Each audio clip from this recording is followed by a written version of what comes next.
You're watching the Boxing Supplement. I'm here at the SW Pro Gym in Loughton, and today I'm with Jim McDonnell, trainer of James DeGale. Who else are you training at the moment? Yeah, here today to train Louis Adolphe, welterweight, to make his professional debut on the 16th of July. Yeah. Also, I know a lad who's not here today, light heavyweight called Kurt Garvey. Yeah. Very good amateur. So they're both going through their rigors, getting ready for their professional debuts. So that's the boy out there who's going to be sparring Richard Comey. Yeah, he's sparring with Richard Yeah. now, which is obviously good sparring. Richard's 17-0. Yeah. Boxed for the Commonwealth title in his next contest against Buckland. So it'll be good sparring for them. Oh, definitely. Really exciting fight for Comey and Buckland, really. I mean, Buckland, looking forward to find someone different than Gavin Rees. There were two classic fights there. Completely different style with Comey. Let's see how he deals with that. Yeah, I mean, Richard is a very good fighter. Obviously, Lou's sparred him a few times already. He's accomplished, very efficient, technically very good. A kid to look out for. Very good kid. Definitely. So, obviously, I'm going to talk about James DeGale and the big Wembley bill. Very impressed with that performance. A lot of people were. You obviously knew he had it in him to do that. I mean, that was a cracking shot to really trouble Gonzalez. The first loss of his career, wasn't it? Yeah, I think with regard to one, obviously the event was it was an event. Oh yeah. Rather than just a straightforward boxing show, it was an event. 80,000 people, fantastic vibe around the whole place, around the build-up.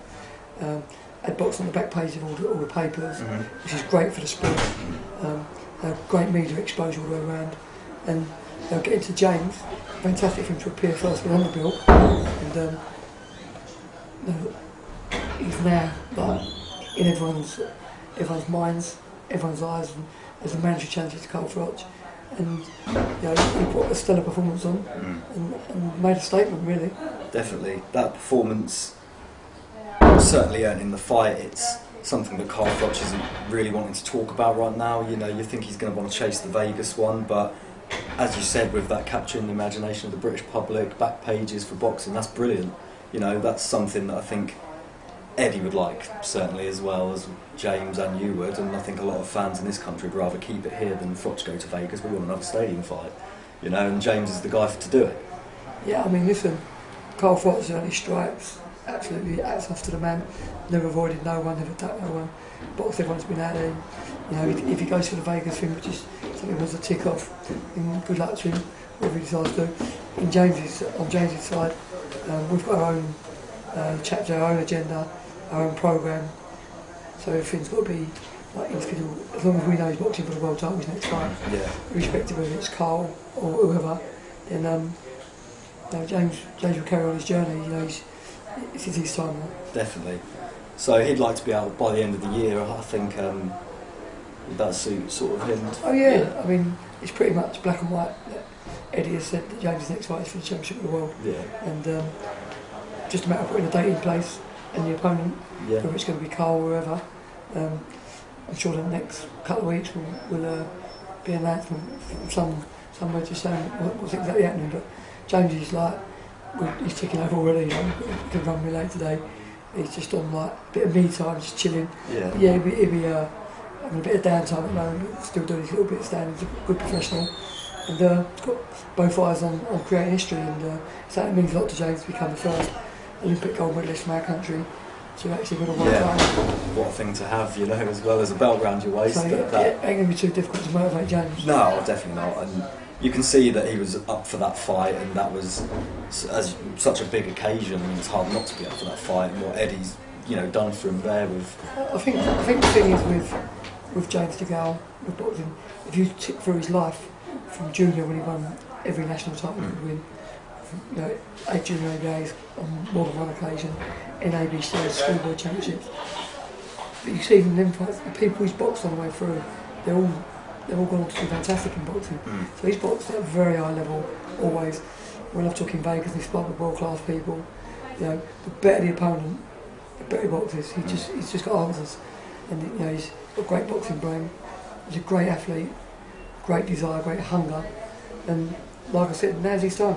And I said before, he's a precocious talent, and I think people are going to enjoy him over the next 2 or 3 years. I think he's going to be in a lot of big fights and create a lot of highlights, a lot of interest. Well, he's definitely in the mix with all those names you chuck out, like a Kessler or whatever, and you know, I mean, Asako Beaker's got a title, hasn't he? I mean, is that a route that he could go down? Yeah, I think James was actually ranked #1 with WBC. Yeah. So Beaker would have been who James would have challenged, and then the IBF route coming on with Eddie, and you know, ticked all the boxes, big fights, big stadiums.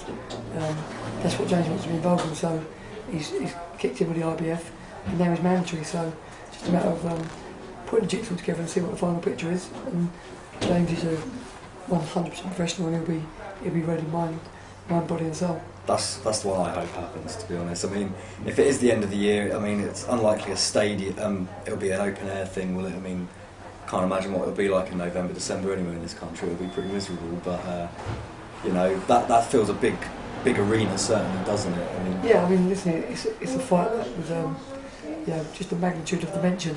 Froch v DeGale, Froch v Groves, DeGale v Groves.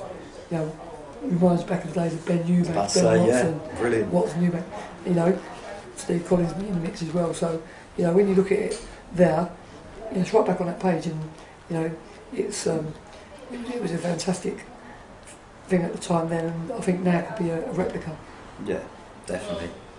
All right, Jim, thank you very much for your time. It's been my pleasure, my friend. Hope your boy does well against Comey today. Give him a good run out. Appreciate it. Take care. Cheers, boss. Excellent, mate. Yeah. You have that cool? Sorry? Is that okay, yeah, good? Yeah, brilliant, mate. Sweet. Chuffed to bits with that.